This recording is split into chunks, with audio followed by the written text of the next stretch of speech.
All right. Well, I am really pleased to introduce Morris Gleason. He's here from the UK, and he does a lot of shows for us overseas. He's got a lot of great stuff up on YouTube, so if at any point you are looking for some kind of material to use to educate yourself or educate your project members, if you go to YouTube and you search for Morris Gleason DNA, you'll come up with lots of really good stuff. And I hope you enjoy extending the haplotree into a surname group. Thank you very much, Janine. Good afternoon, everybody.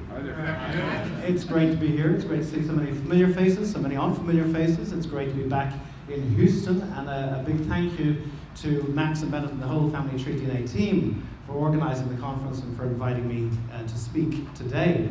And I'm going to talk to you about how to build a mutation history tree.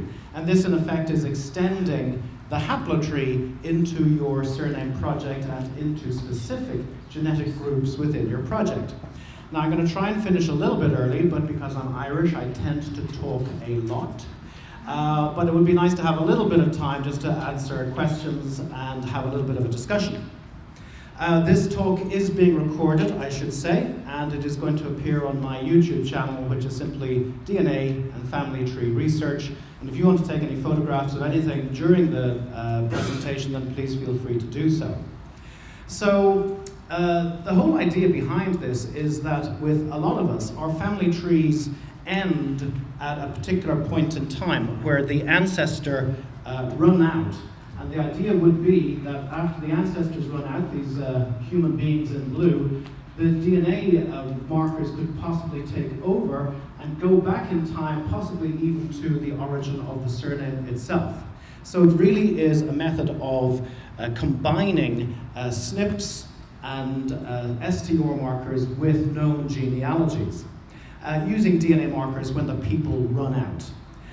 Because most of us, like I say, have this brick wall, and especially if you're doing Irish or English research, well, Irish research will end around about 1800.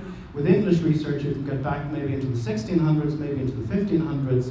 With American research, if you've got colonial American ancestry, you can get back into the 1600s pretty well.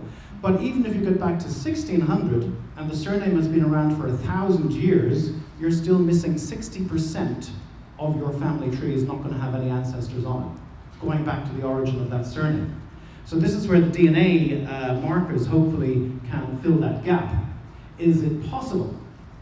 And I did talk about this 2 years ago here, and I have that video on my YouTube channel talking about combining SNPs, STRs, and genealogy to build a surname origins tree. That has moved on since, and I'm going to give you an update today. And there's also a video on how I built the mutation history tree, that's what I call it, for my Gleason Lineage 2 group.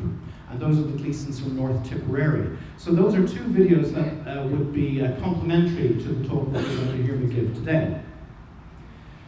We also have documented this building process on my blog, the Gleason DNA Project.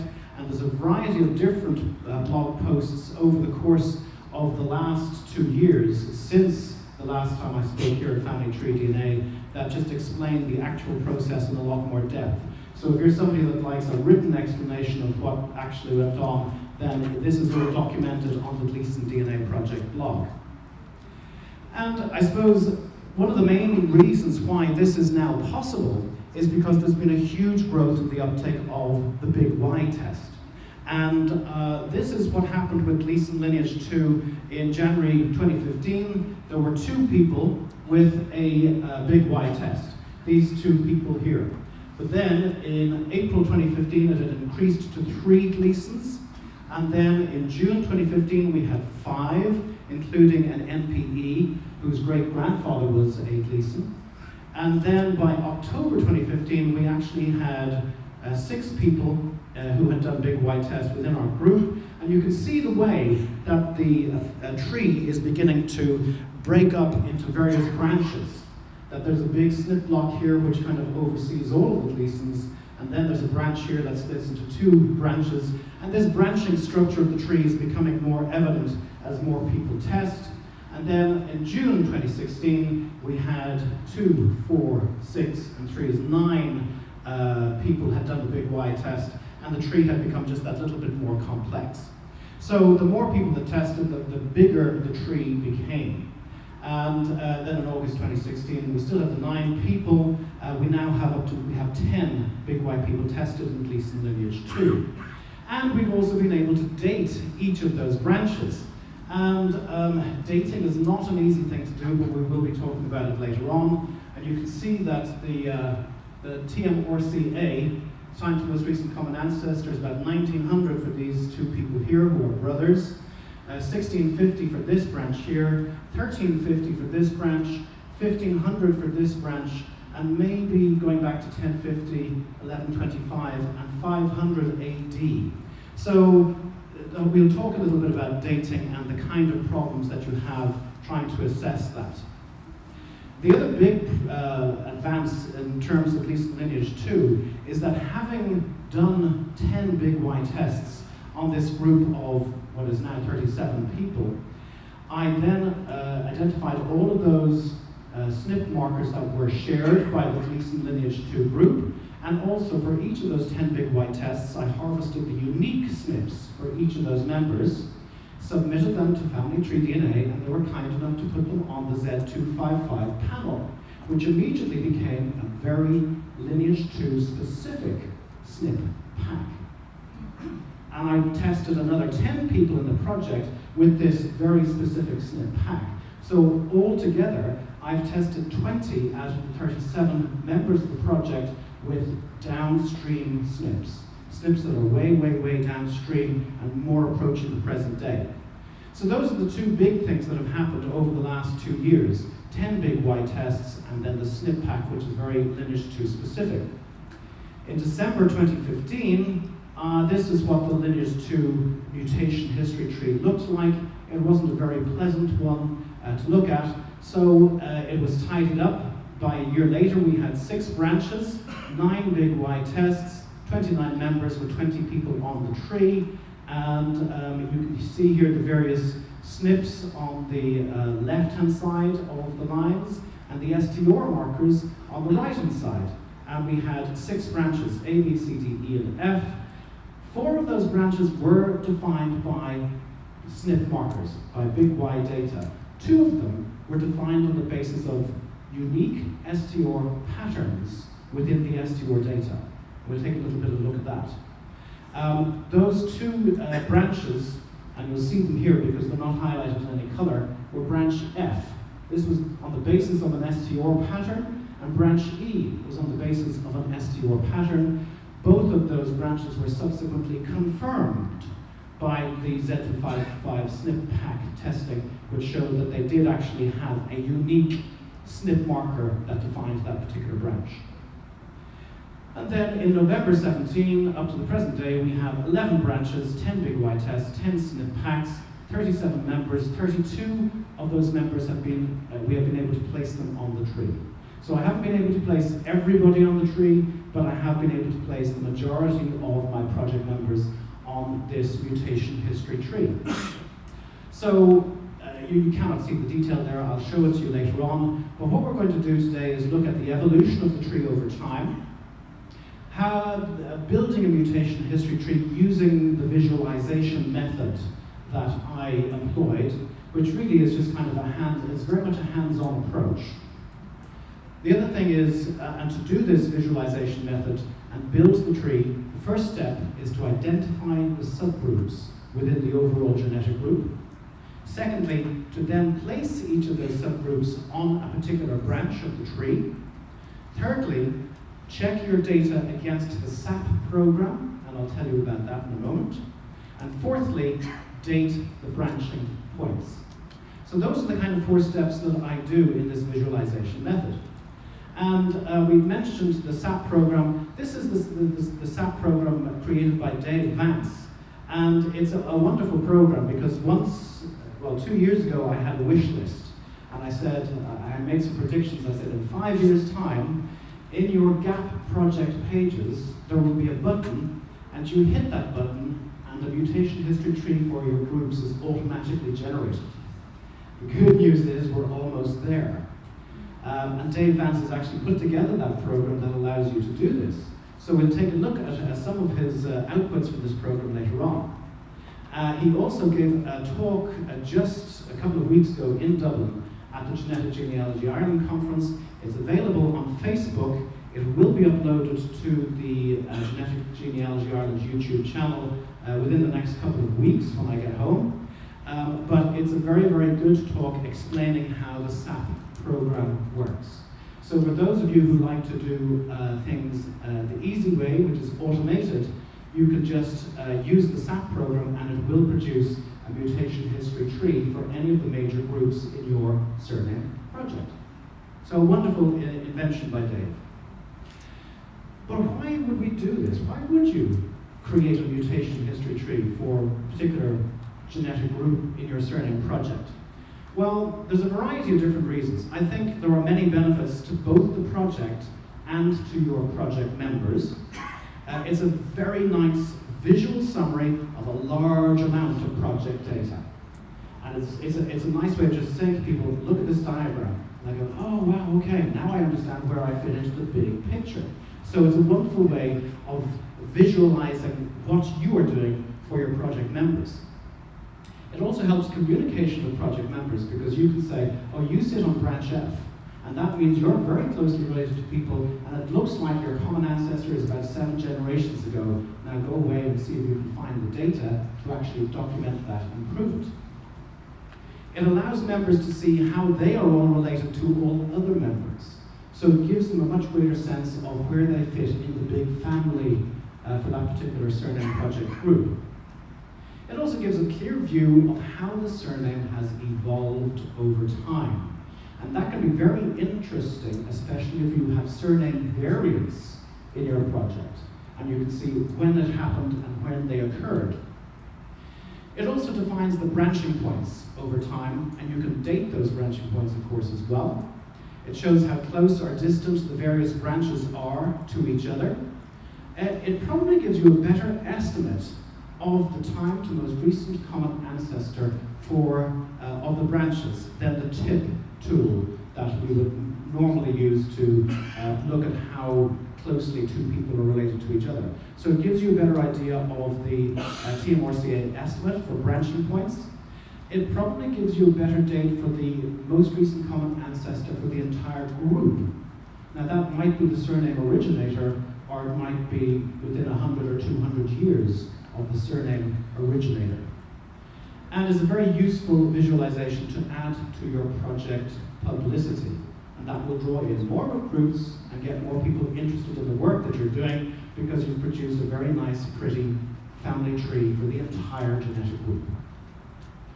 So, turning to the visualization method itself, first of all, the first step is to identify the subgroups. And to do that, you look at the results spreadsheet on either Family Tree DNA. My preference actually is World Families Net. The reason being, it has these pretty colors. And the pretty colors are actually very, very important because the pretty colors help define the unique STR pattern for Gleason lineage 2. So you can see that there's a nice blue line that virtually goes down the entire length, another one here, another blue line here, a orange line here, another orange line going up there, blue line, and then I tend to ignore CDYA and CDYB because they're so fast mutating, it doesn't really make any sense. And then you've got a nice orange line here. Now, this is, of course, compared to haplogroup R1b1 modal. The modal signature for R1b1, that's just what Terry uses. But you can use modal haplotypes for further downstream subclades. In my case, Z255 would be appropriate. And I have used it in my results spreadsheet on Excel. Because what I then did is I took all of these results and I copied them over into an Excel file. And I'll show you that in a moment. But what you do with this results spreadsheet then is you group the unique STR pattern for the group is fairly obvious. And these are these lines that are virtually, that extend down the virtual length of the entire project. And this type of pattern would be relatively unique to Gleason's of Lineage 2. In Gleason's of Lineage 1, completely different color pattern. Gleason's of Lineage 3, completely different color pattern. So each genetic group within your project will have a unique STR pattern that helps to define that that person should belong in the group. And it's very, very useful. And what Terry Barton has done with WorldFamilies.net has proved very, very useful for this type of research. So that's the unique STR pattern. Like I say, I downloaded all of this to Excel, and then to identify the subgroups, first of all, you group those people that you know to be related to each other. So 2 second cousins, or in this mass of STR results, you group them together. And in the Excel spreadsheet, it means highlighting the row of the second cousin, cutting it out, and pasting it up on the row below his known relative.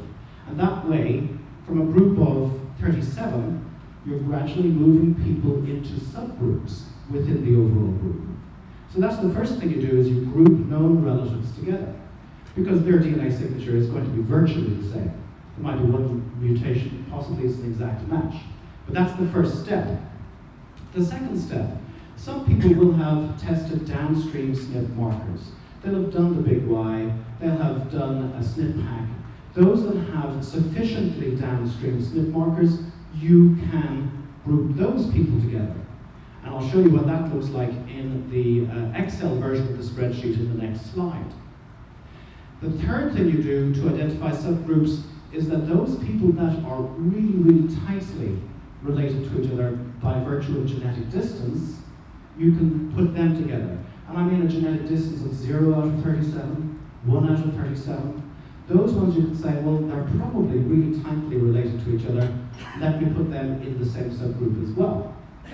And the fourth criterion for subgrouping is to look at unique STR pattern for subgroups within the data. And when you look at this particular spreadsheet, and I've made it easy for you because on the WorldFamilies.net format, we actually have lumped people together into their subgroups. You can see some unique STR patterns emerging for subgroups. So for example, this particular group here, everybody has a value of 10 for this STR, a value of 9 for this, a value of 9 for this, and a value of 17 for that. So it's a very unique pattern within the overall collection of STR markers. Let's look at another one. Here's one here. These 3 people are 17, 17, 17, and then we have 3 14s and 3 17s. So they could be another subgroup within the overall group. Here we have a 15, 2 15s on that side, 2 19s on that side. We have a group of 15s here, and 15 is relatively rare in this line. You see nobody else, apart from this person here, is 15.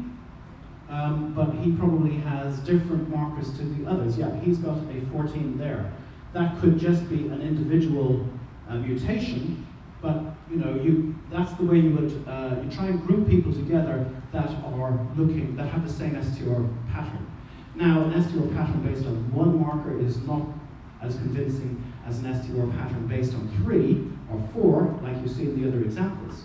But it's still something that you put in your back of your head. You think, could these people all be related because they have the same marker value and nobody else, or maybe only 1 or 2 people, have that marker value in the entire group. There's also a group of people up there with 14 for that particular marker. So those are the unique STR patterns for subgroups within the overall group.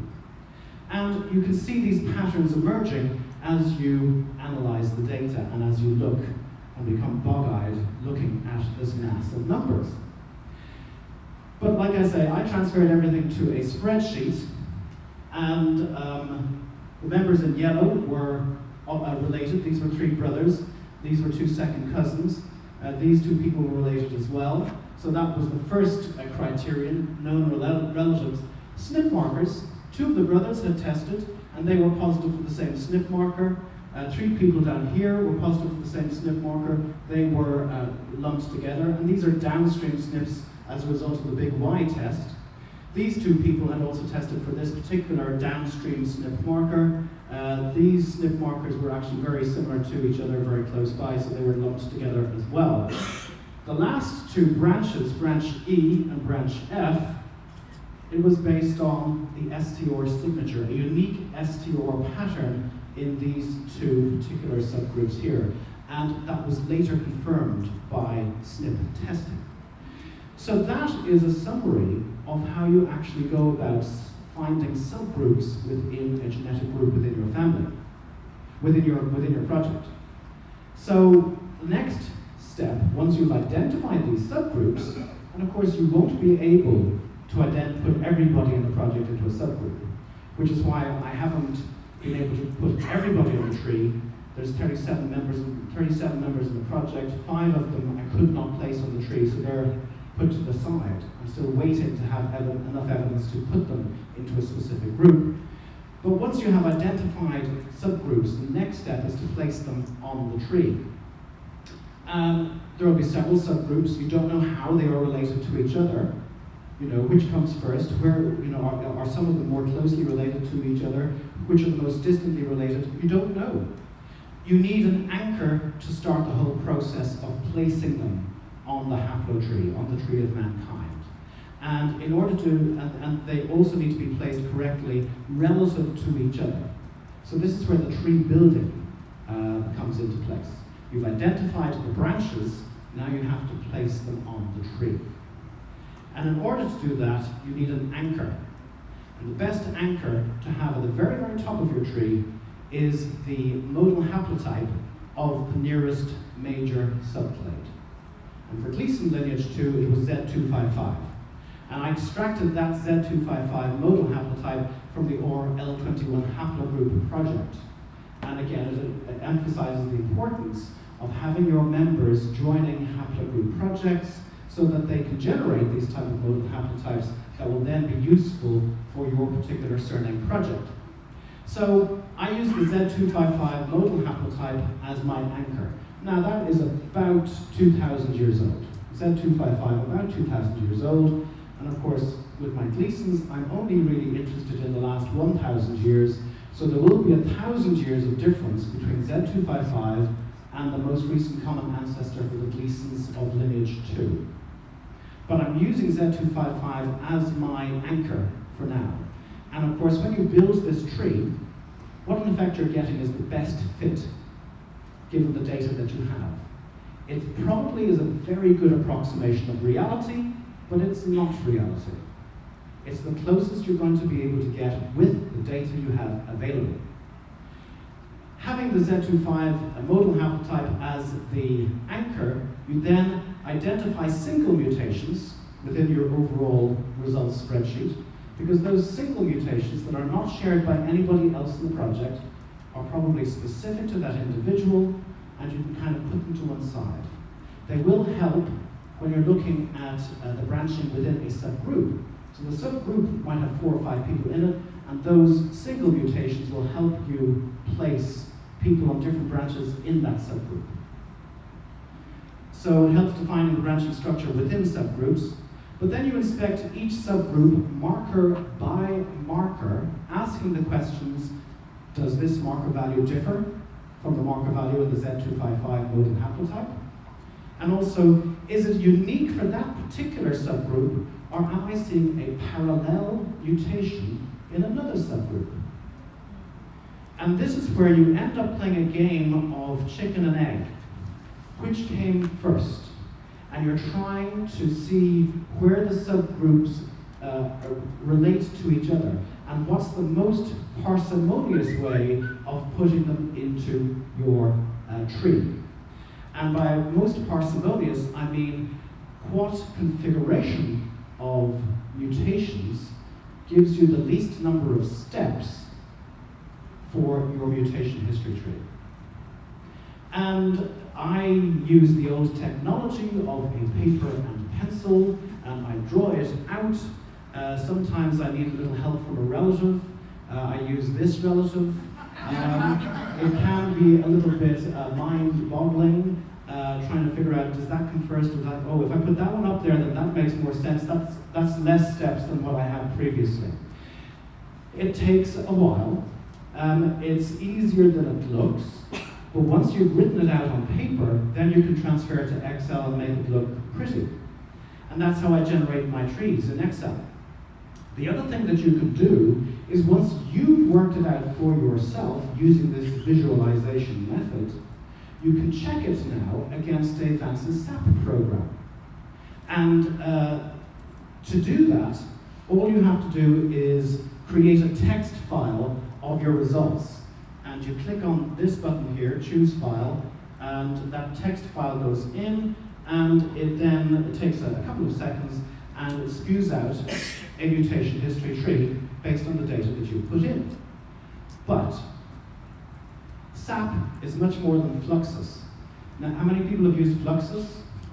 Okay, quite a few. It creates one of these kind of spider diagrams that you see down here, which is why I think this is what inspired IKEA to put together assembly instructions for their furniture, because that's what it looks like. So, and where is the ancestor there? Where does he sit? As a genealogist, when I saw this, I was like, I don't really understand this at all. I'm expecting an ancestor and descendants.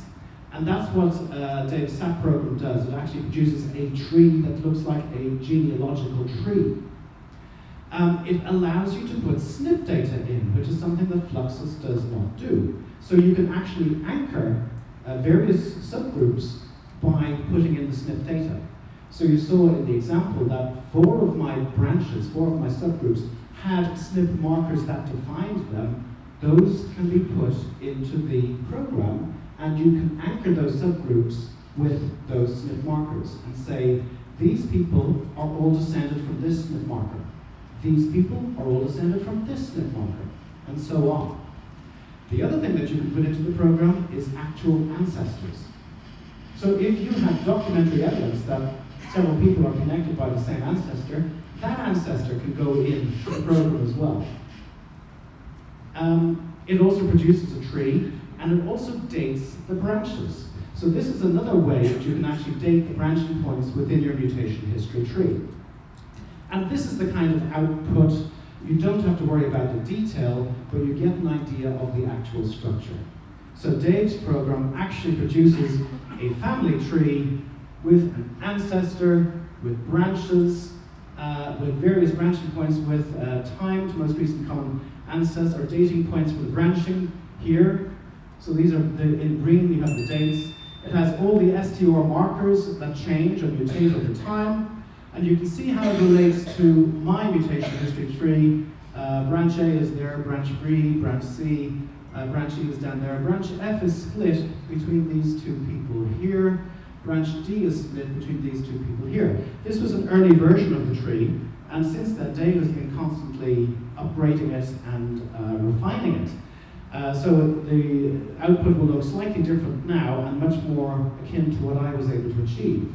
But the important thing is that you can use this and double check your own visualization method tree against what Dave has produced. And using that, I was able to actually refine part of one of the branches in my tree. That was the old structure on the left. There was a little bit of a problem here because the date for the branching point here was 9, and the date for the upstream branching point was 5 to 7 generations ago. So that was wrong. And Dave's tree allowed me to see that there was a more parsimonious structure and a better fit for the data, and I was able to change my version as a result of that. So it's a great way of double checking your visualization method. The last thing to do is to date the branching points of your tree. And there's 4 things that you can use to actually date the branching points in your tree. You can use pedigrees. So if you've got colonial American ancestry, and it goes back to the 1600s, and you've got several people tested, that is the best way of dating that branching point. That MRCA of all of those people you've tested from that colonial American line, that is the best way of actually dating the branching point for that particular subgroup. There's also the TIP tool, we'll look at that. There's the SAP program, we'll look at that. And there's SNP data as well. So let's look at, so dating using pedigrees is the most accurate way of dating a branching point, but most pedigrees do not go back far enough. You know, and if you look at this diagram here, where are the 3 branching points? Those are the only 3 branching points that you could actually date using pedigrees. Everything else ends up with a single most distant known ancestor, and it's not connecting to any other trees. And this would be very typical of Irish genealogical research and family trees. As far as the TIP report is concerned, what I do with the TIP report is I look for the midpoint value, that 50% mark. So the value that's closest to 50% in this case is 45.53%, and that is at the 8 generations level. So my best midpoint guess for the TMRCA for these particular people being compared is 8 generations ago. The most recent common ancestor was about 8 generations ago. But look at the range around it. And let's pick a 90% range. We'll be 90% positive, we've got the right range. Well, there's the 5% level, which is at 4 generations. There's the 95% level, or as close to it as possible, and that's 15 generations. So now we've got an estimate of 8 generations, but within a range of 4 to 15 generations. It's too wide. It's not exact enough. It's not genealogically relevant. But we can use the mutation history tree to triangulate on the various branching points. So for example, rather than just depending on comparing 2 people, if we compare, say, and yeah, I put the number of generations back to each branching point here, underneath each branching point in turn. And you can see that comparing these 2 people here, you've got an estimate of midpoint estimate of 5 generations. Comparing this person here to this person and to this person gives you a midpoint estimate range of 7 to 9. One of the comparisons was 7, the other comparison was 9 generations.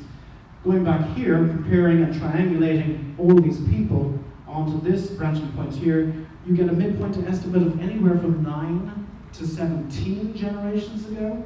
And then the next branch up is 7 to 13. And the next branch up is 14 to 22. So you see that this is a very, very crude way of estimating and dating those branching points. Is there anything better?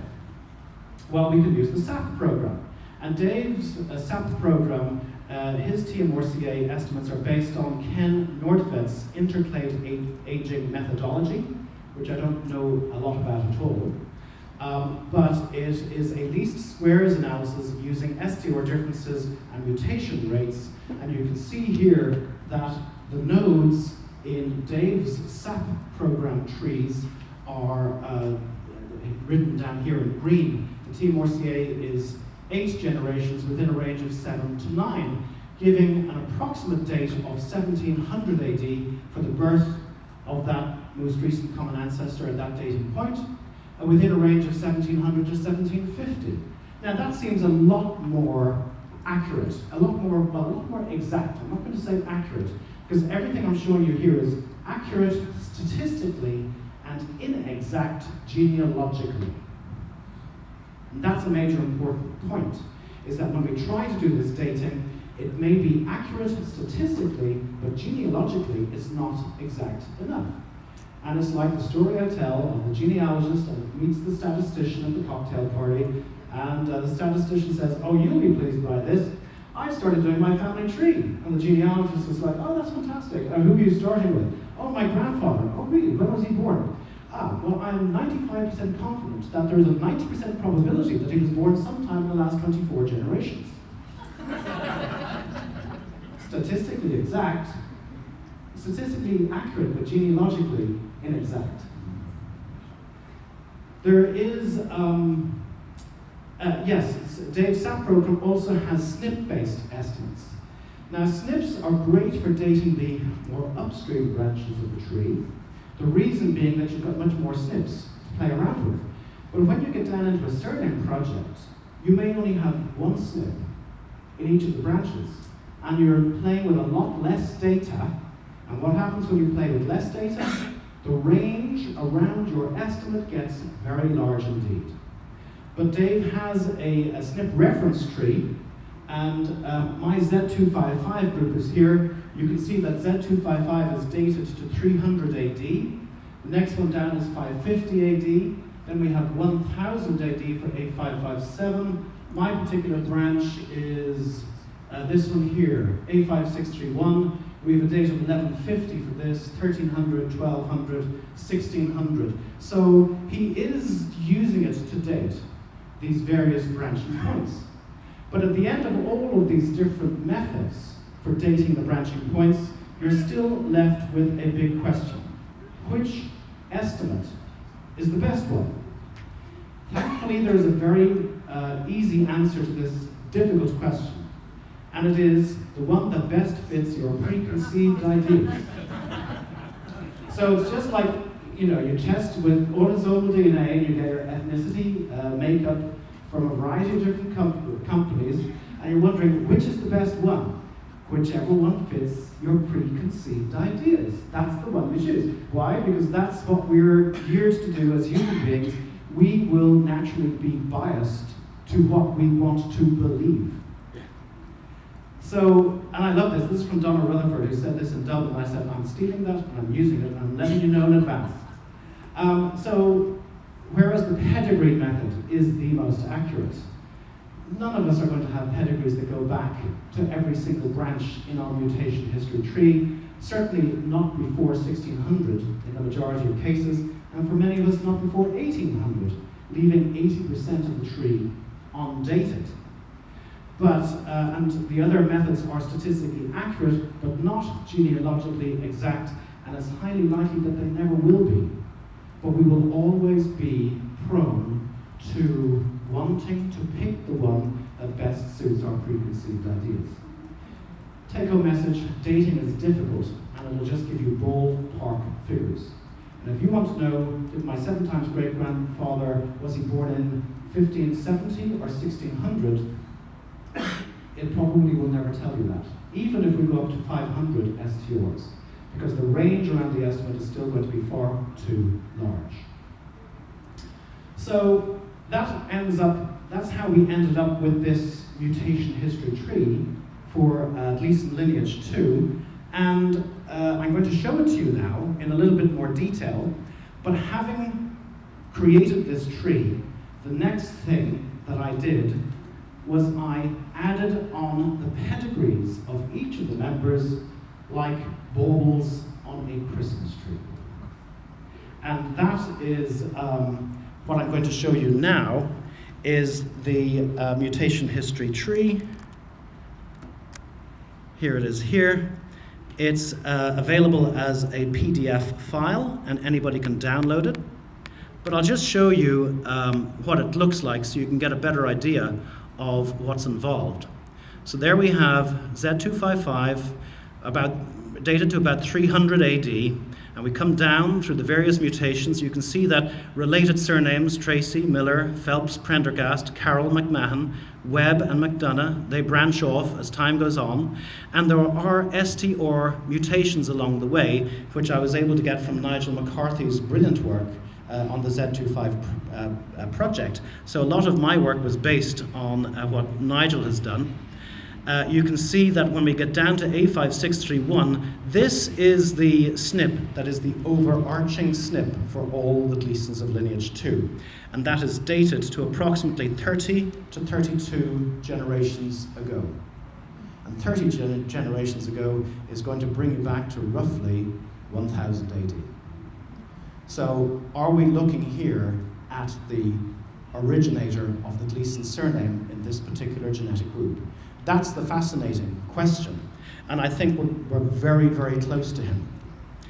One of the main reasons I think that is because, and I'll be talking about this tomorrow, when we look at branch F, this branch here was so distantly removed from everybody else in the project that it took us actually months to decide that this person was in fact belonging to the project, because we missed it.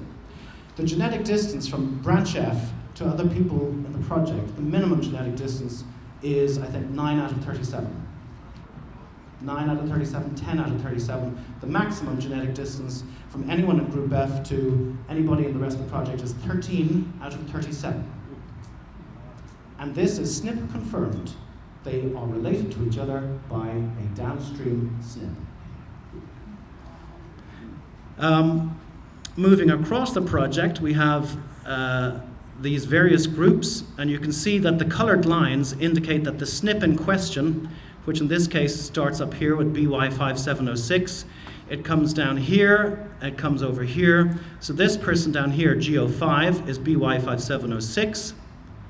This person over, this branch over here, BY5706, then has some additional SNPs below it, BY5707, 5708, and 5709. They go down as far as here, and then additional downstream SNPs occur in those more downstream branches.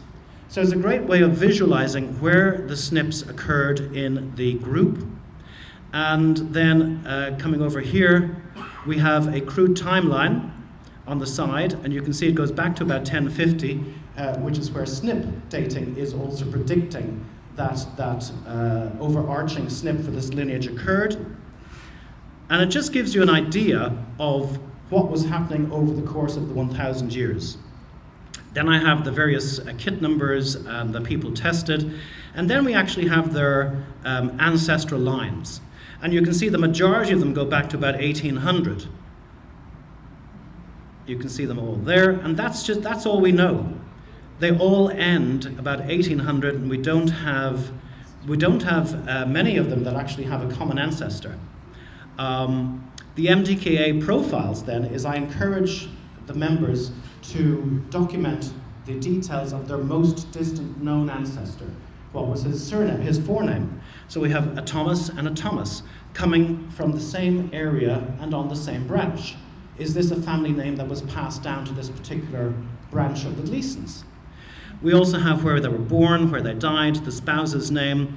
Some of the families actually have a nickname. So for example, my family was known as the Gleason Rabbits, or the Gleason Macavadis. We're not entirely sure what nickname our family had.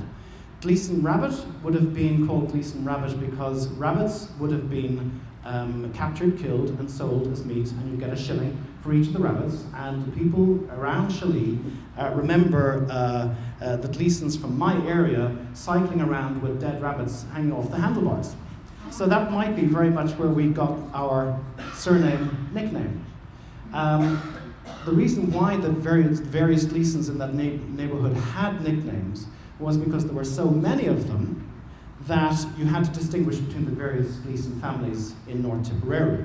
There is a saying, if you throw a stone, you'll hit a Gleason. It's an observation, not a recommendation. I need to emphasize that. So that is the mutation history tree for Gleason lineage 2. And these are the key learning points. The nearest subclade modal haplotype is the anchor for your mutation history tree. The SNP markers fix the more upstream branches of the tree, say 500 to 1,000 years ago, and it's very important to get that anchoring in the upper branches of your tree, just so that you avoid any chance of convergence more downstream. 37 SDO markers are sufficient for grouping, but not usually for subgrouping. Okay, so they'll get you into lineage 2, but they won't necessarily help identify a subgroup within lineage 2. And that's why 5 people still remain ungrouped within this particular lineage. They're also not optimal for placement on the mutation history tree, nor for dating of the branching points. So 67 or 111 marker data is much more preferable. The SAP program is a very useful tool for double checking your work. The dating of the branching points is never exact enough unless you've got pedigree data, genealogical data that actually dates that branching point. But this is an excellent overview of all of your data for a particular genetic group, and it helps focus further research. it will always be a best fit model. It will not be reality, but it is the closest thing you're going to be able to get to it. So that's it from me. If there's questions, then I'd love to take them. And then thank you again to Bennett, Max, Janine, the entire team. Thank you very much.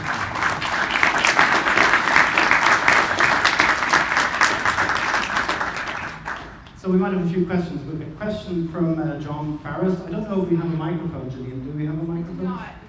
No. Got it down? You shout, John. I'll repeat it so everybody else can hear. You had red boxes that were broken. Was there a significance to those broken red boxes? There were red boxes. There were boxes that had a red broken line around them, and there was a significance to those. And it's a very astute question, and I can't remember why they were out. I think it was because these were. I think they were previously en route. I think that's what it was. You know, I said there were 5 members that I couldn't group. Well, the SAP program grouped them, but I think that it's dodgy grouping because I don't think there was enough data to accurately put them on the tree. And what the SAP program is going to do, it's going to put them in the best fit position, which may or may not reflect reality. So that's why I kind of highlighted them as a kind of a question mark. I think that was the main reason why I did that, yes. Okay, oh, question here. How do you enter SNP data? Or the mechanics of using the SAP, yeah. Right, well I can actually show that to you. I think we have a little bit more time. What you do is you have a text file, TXT file. If I make that big, it's going to, there we go. And that's the TXT file there. If I click on, so you actually input it into the TXT file. There are instructions by clicking on the FAQ or the inputs on the SAP website. It actually gives you instructions of what to do. And by simply choosing the file and then clicking on execute, within a couple of seconds, you'll see that it's analyzed the data for my Gleason lineage 2. It's completed the tree successfully. There is a table of the STR data. So it has replicated exactly what you see on the Family Tree DNA website. Number 1. Number 2, there's the original genetic distances. So just like, I know WIT is here, WIT-Athy's tool for genetic distances, this is very, very similar to what we generate with WIT-Athy's tool.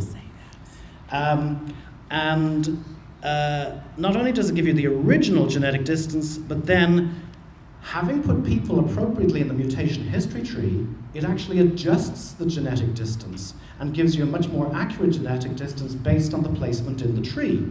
And you can see there that a lot of people look, there's a genetic distance of 16.